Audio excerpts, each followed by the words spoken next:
এই দেখুন আমরা পড়াশোনা পৌঁছে গেছি। আমাদের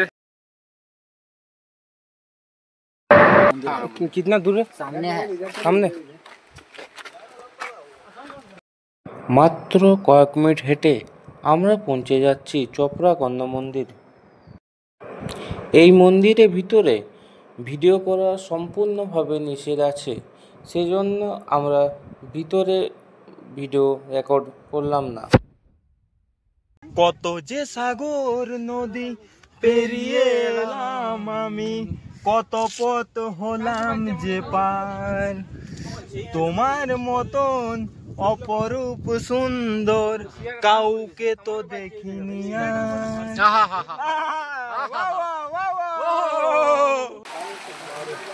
পাহাড়ে ঠান্ডা ঠান্ডা জল,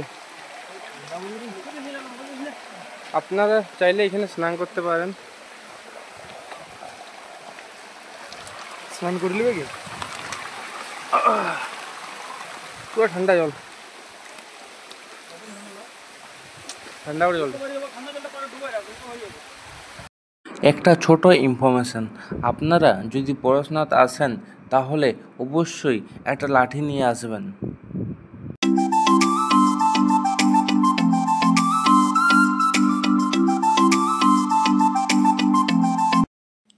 অবশেষে আমরা পৌঁছে গেছি শ্রী গৌতম ট্রাঙ্ক মন্দিরে।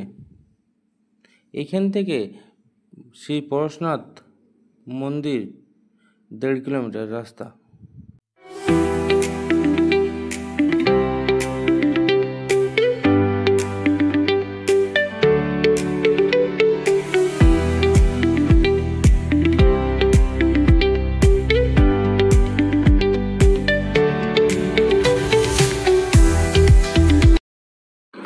ঝাড়খণ্ড রাজ্যে সবচেয়ে উঁচু পাহাড় হলো এই পরশনাথ পাহাড়।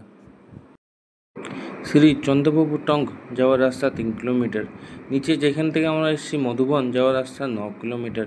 শ্রী পরশনাথ মন্দির যাওয়ার রাস্তা আর 1.5 কিলোমিটার। শ্রী জল মন্দির যাওয়ার রাস্তা হচ্ছে 2 কিলোমিটার। সেটি এখানে দেওয়া নেই, কিন্তু যেদিকে জল মন্দির যাওয়ার রাস্তা সেইখানে পোস্টারে দেওয়া আছে। আমরা আর ঘোরাঘুরি না করে সোজা আমরা চলে যাব পরশনাথ মন্দিরে, কারণ ওয়েদার খুবই খারাপ হচ্ছে।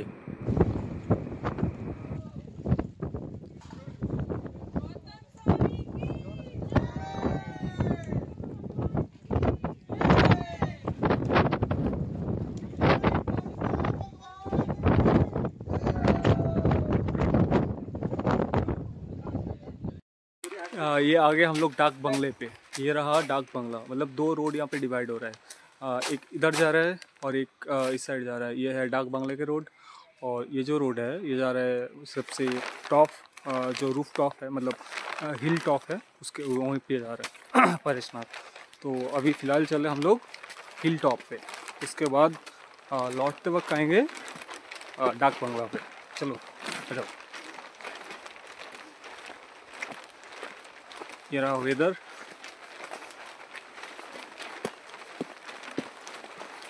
ओह ये रहा सामने वाला वेदर। ऐसे थ्रिल तो है देखा जाए तो।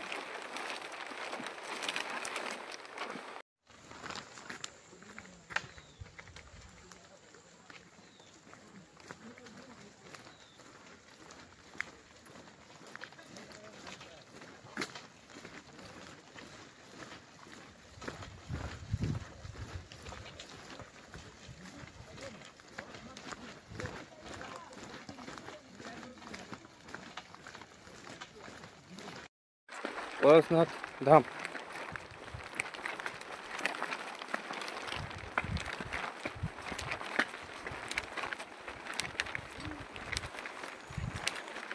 ওয়েদার, আমরা পরশনাথ পৌঁছে গেছি। আমাদের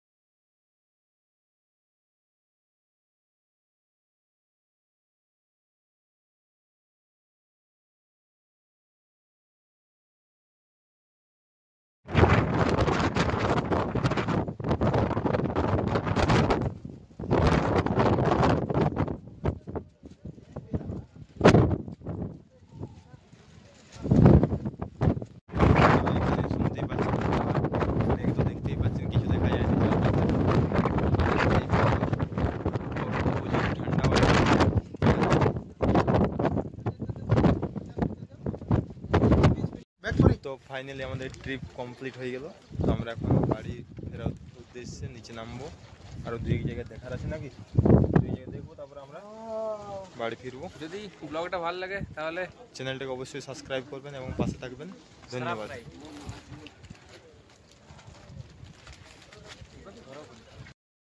একটা ছোট ইনফরমেশন, আপনারা যদি সোজা যান তাহলে জল মন্দির পাবেন, আর যদি আপনারা এই রুট হয়ে যদি আপনারা যদি বাঁ দিকে যান তাহলে সোজা মধুবনে পৌঁছে যাবেন। তাহলে চলো, আর জল মন্দির ওইসব না গিয়ে সোজা এই পথে চলে যাই মধুবন, তারপর আমাদের ডেস্টিনেশন আমাদের বাড়ি।